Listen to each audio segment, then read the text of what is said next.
স্বাগত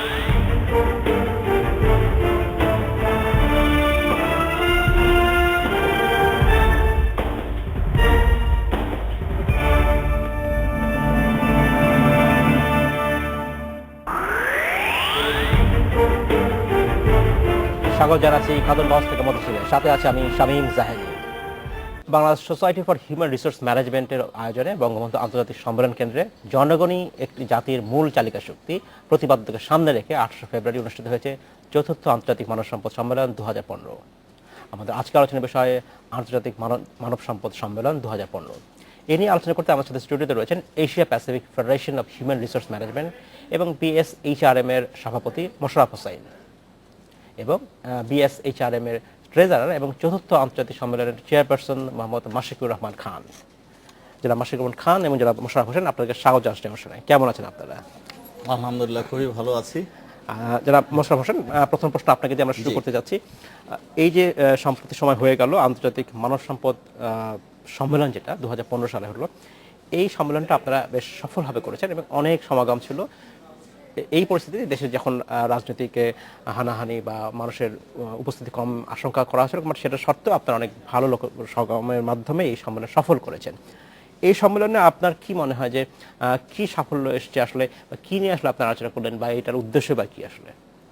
ধন্যবাদ। আপনি অলরেডি আমাদের সম্মেলনের থিম নিয়ে বলেছেন যে পিপল ড্রাইভ বিজনেস, বা মানব সম্পদই হলো আসলে একটা অর্গানাইজেশন বা একটা দেশের মূল চালিকা শক্তি। সেই বিষয়টাকে সামনে রেখে আমরা বিভিন্ন ধরনের session, keynote presentation, business session, debate competition, এইভাবে আমরা সারাদিন ব্যাপী প্রোগ্রাম করেছি।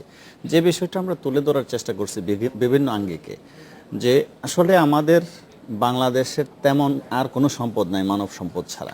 এই সম্পদটাকে কিভাবে আমরা কম্পিটেন্ট করে দেশ এবং অর্গানাইজেশন কিভাবে সুবিধাটা নিতে পারে। এবং কালকের সম্মেলনে সবচেয়ে বড় আকর্ষণীয় বিষয় ছিল যে এখানে চেম্বার লিডার, সিইও, আদার ডিসিপ্লিনের প্রফেশনাল এবং HR প্রফেশনাল ছিলেন, এবং স্পিকার আমাদের ইন্টারন্যাশনাল রিপিউটেড যে যত স্পিকার আছে তারা আসছিলেন।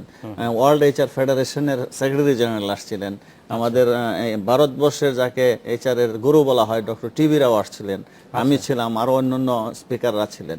সবাই যে জিনিসটা তুলে ধরেছেন এবং যে মানুষের ওপরেই আমাদের এখন ফোকাসটা দিতে হবে, এবং সেটা সম্মেলনে যারা অ্যাটেন্ড করেছিলেন এবং আপনাদের মিডিয়ার মাধ্যমে এই বিষয়টা সবাই কিন্তু জানতে পেরেছে যে আসলে এখানেই আমাদের ফোকাস করার দরকার। এবং এটা করতে গিয়ে যে সুবিধাটা হয়েছে যে এত দুরবস্থার মধ্যেও আমাদের যে পার্টিসিপেন্টরা আসছে, এটা কিন্তু ক্লিয়ারলি একটা প্রমাণিত হয়ে গেছে যে এইগুলির ঊর্ধ্বে এখন মানুষ তার অর্গানাইজেশন, তার দেশ নিয়ে কিন্তু মানুষ ভাবা শুরু করে দিয়েছে। জনাব মোশাররফ হোসেন, আপনাকে ধন্যবাদ। আমি আপনাকে ফিরে আসবো। জনাব মাশিকুর রহমান খান, আপনাকে জানতে চাচ্ছি যে এই সম্মেলনে যেটা অনুষ্ঠিত হলো, যেখানে জনাব হোসেন বললেন যে বাংলাদেশের অনেক ব্যবসায়ী নেতৃবৃন্দ এসেছেন এবং তারা এই অনুষ্ঠানে অংশ নিয়েছেন।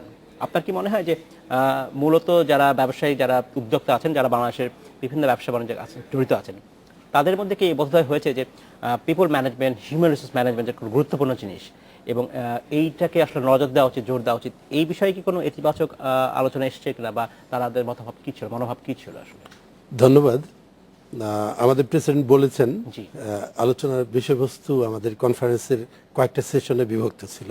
সেখানে আমাদের আন্তর্জাতিকভাবে স্বীকৃত কিনোট স্পিকার ছাড়াও দুইটা বিজনেস সেশন ছিল, যেখানে আমাদের বিজনেস লিডাররা ছিলেন, বিভিন্ন চেম্বারের, ইউনিভার্সিটির ভাইস চ্যান্সেলর ছিলেন, বিভিন্ন কোম্পানিজের গ্রুপ অফ কোম্পানিজের ম্যানেজিং ডিরেক্টররা ছিলেন।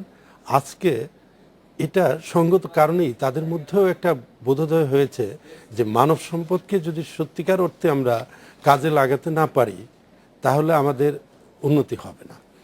আজকে সারা বিশ্বে হিউম্যান রিসোর্সকে স্ট্র্যাটেজিক বিজনেস পার্টনার বলা হয়। এর কারণ হচ্ছে বিজনেসের অবজেক্টিভ কি, একটা দেশের অবজেক্টিভ কি, কি অ্যাচিভ করতে হবে, সেটা মানব সম্পদ ব্যবস্থাপনাকে যদি অ্যালাইন করা যায়, তারা যদি জানে, তাহলে সেই অবজেক্টিভটা অ্যাচিভ করতে অনেক সুবিধা হবে। এবং আপনি যে প্রশ্নটা করেছেন, এই সম্মেলনের মাধ্যমে বিভিন্ন শ্রেণী পেশাজীবীর মানুষ এখানে একটা সম্মেলন হয়েছে।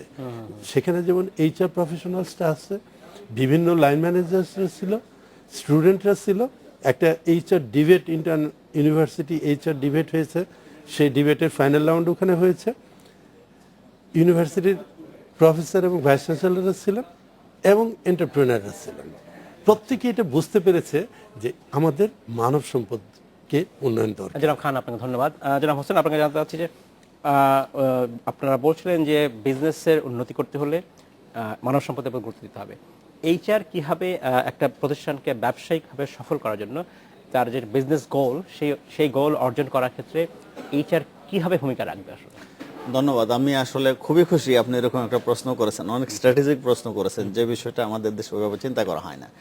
আসলে যদি আপনি একটা দেখেন, একটা অর্গানাইজেশন একটা ভিশন থাকে, ভিশনকে আমি বলি যে এই যে practical dream of the organization, সেই ভিশনটাকে সামনে রেখে যে অর্গানাইজেশন যে বিজনেস করে সেটা একটা বিজনেস স্ট্র্যাটেজি করে। সেই বিজনেস স্ট্র্যাটেজিটা তো ইমপ্লিমেন্ট করবে হলো হিউম্যান রিসোর্স। তো এইচআর যেখানে ভালো এইচআর আছে তারা কিন্তু এই বিজনেস স্ট্র্যাটেজিটার সাথে মিল রেখে তারা একটা এইচআর স্ট্র্যাটেজি তৈরি করেন। এখন এইচআর স্ট্র্যাটেজির মধ্যে আমরা কোন জিনিসগুলি দেখি, যে আমার এই বিজনেসটাকে যদি রান করাইতে হয় সাকসেসফুলি, আমার তো কম্পিটিটর আছে, তাহলে আমার কোন ধরনের কম্পিটেন্সি লাগবে? কম্পিটেন্সিকে আমরা বলি নলেজ, স্কিলস, অ্যাটিটিউডস, এবিলিটিস। প্রত্যেকটা মানুষের একটা কম্পিটেন্সির দরকার আছে। আজকে আপনি যে এই প্রোগ্রামটা করছেন, আপনার কিন্তু একটা কম্পিটেন্সির দরকার আছে, যে কোনো লোক পারবে না। তো সেই ক্ষেত্রে এইচআর এর কাজটা হলো যে আমরা অর্গানাইজেশন একটা কম্পিটেন্সি ফ্রেমওয়ার্ক তৈরি করি, এবং এটা বাই পজিশন, যে প্রত্যেকটা পজিশনে কোন লেভেলের স্ট্যান্ডার্ড কম্পিটেন্সি লাগবে, এবং সেটা করার পরে আমরা চেষ্টা করি যে এক্সিস্টিং এমপ্লয়ি যারা আছে তাদের কোন লেভেলের কম্পিটেন্সি আছে। এখন স্বাভাবিকভাবে যদি গ্যাপ থাকতেই পারে, কোনো অসুবিধা কোনো না, কারণ গ্যাপ হবেই। আজকে যে স্কিলটা আমার ভ্যালিড, কালকে এটা ইনভ্যালিড হয়ে যেতে পারে। তো এই গ্যাপটাকে রেস করার জন্য এইচআর কিন্তু ইন্টারনালি কাজ করেন, যে বিভিন্ন ট্রেনিং, ডেভেলপমেন্ট, এগুলোর মাধ্যমে। এগুলো একটা। আরেকটা হলো যখন আমি নতুন লোক হায়ার করি, তখন কিন্তু I have a standard with me. আমি কিন্তু দেখছি যে এই পজিশনের জন্য লোকটা নিচ্ছে, আমি কোন লেভেলের নলেজ দেখে আমি নেব, কোন লেভেলের কম্পিটেন্স স্কিল দেখে নেব। এই যে ফ্রেমওয়ার্কটা, যেটা একটু নতুন আসছে বাংলাদেশে, বিশ্বে অন্যান্য জায়গায় আগেই ছিল, যে এইচআর কম্পিটেন্সি ফ্রেমওয়ার্ক, এই বিষয়টা কিন্তু এখন নতুন। এবং এটা যদি আমরা করতে পারি প্রত্যেকটা অর্গানাইজেশনে, তাহলে কিন্তু আমাদের প্রত্যেকটা লোককে আমরা হায়ার করার সময় স্ট্যান্ডার্ড মতো নিতে পারবো, এবং কন্টিনিউয়াসলি তাদেরকে অ্যাসেস করে ওই স্ট্যান্ডার্ডের মধ্যে আমরা রেখে দিতে পারবো। এই স্ট্যান্ডার্ডটা কিন্তু বা কম্পিটেন্সিটা কিন্তু আজীবনের জন্য না, এটা 3 to 5 ইয়ার্সের জন্য অবশ্যই এটা চেঞ্জ হতে পারে। ধন্যবাদ। জনাব খান, আপনাকে জানতে চাচ্ছিলাম যে আমরা প্রায় বলে থাকি যে আমাদের যে একটা অর্গানাইজেশনের মানুষজন থাকে তার কম্পিটেন্সি বাড়াতে হবে। এই বাড়ানোর ক্ষেত্রে ট্রেনিং, আমরা এক কথা বলতে পারি ট্রেনিং এর প্রয়োজন, কিন্তু ট্রেনিং এর বাইরেও একটা প্রতিষ্ঠানের, একটা অর্গানাইজেশনের যে ভ্যালুস থাকা উচিত, কালচার থাকা উচিত, সেগুলো বজায় রাখার ক্ষেত্রে একটা হিউম্যান রিসোর্স ডিপার্টমেন্ট কি ধরনের ভূমিকা আসলে রাখতে পারে বলে আপনার মনে হয়? এখানে আমরা যদি বলি, সেটা বজায় রাখার জন্য শুধু আমরা হিউম্যান রিসোর্স ডিপার্টমেন্ট বলবো না, আমি সার্বিক অর্থে ম্যাক্রো লেভেলে যদি চিন্তা করি, উই হ্যাভ 160 মিলিয়ন পিপল। আমাদের 160 মিলিয়ন বা 16 কোটিরও বেশি মানুষ আছে। In real sense all of them are human resources. জনসংখ্যাকে আমাদের জনশক্তিতে রূপান্তর করতে হবে, এবং সেটা শুধু ট্রেনিং না, আপনি যথার্থই বলেছেন যে এটার জন্য একটা কালচার দরকার, এটার জন্য পজিটিভ অ্যাটিটিউড দরকার। এইটা করার জন্য আমাদের রাষ্ট্রকে ব্যবহার করতে হবে। আমাদের যে সরকার, আমাদের যে রাজনৈতিক দল, একটা অর্গানাইজেশন নিজে থেকে শুরু করে, তারা যে একটা স্ট্যান্ডার্ড সেট করতে পারে, তারা একটা বেস্ট প্র্যাকটিস এখানে দেখাতে পারে, তারপরে তো আসবে। আপনি যদি দয়া করে আমাদের পার্শ্ববর্তী অন্যান্য দেশ এবং উন্নত দেশগুলা, যেগুলো আমাদের অনেক পিছনে ছিল, আপনি চীনের কথা চিন্তা করি, যদি আপনার জাপানের কথা যদি চিন্তা করি, মালয়েশিয়া, ভারত, সেখানে কিন্তু রাষ্ট্র সহযোগিতা করেছে। সেখানে বিভিন্ন রকম ট্রেনিং ইনস্টিটিউট গুলা করেছে রাষ্ট্রীয় সহযোগিতায়, এবং তারা একটা কালচার ডেভেলপ করতে সচেষ্ট হয়েছে। এবং প্রত্যেকটা দেশে, প্রায় প্রত্যেকটা দেশে পৃথকভাবে মানব সম্পদ মন্ত্রণালয় আছে। সার্বিক অর্থে আমাদের দেশের, আমাদের জনাব মোশাররফ হোসেন যেটা বলেছেন যে আমাদের মানব সম্পদ আছে, কিন্তু আপনি বলছেন মানব সম্পদ মন্ত্রণালয়ের কথা দরকার, আপনি বলছেন মানব সম্পদের দরকার। জনাব খান, আপনাকে ধন্যবাদ। আমাদের সময় হয়েছে বিরতিতে যাবো, ফিরে এসে আমরা কথা বলবো কেন মানব সম্পদ মন্ত্রণালয়ের দরকার আছে। ধন্যবাদ। আমাদের সময় হলো একটি বিরতিতে যাবার, ফিরছি শীঘ্রই, সাথেই থাকবেন।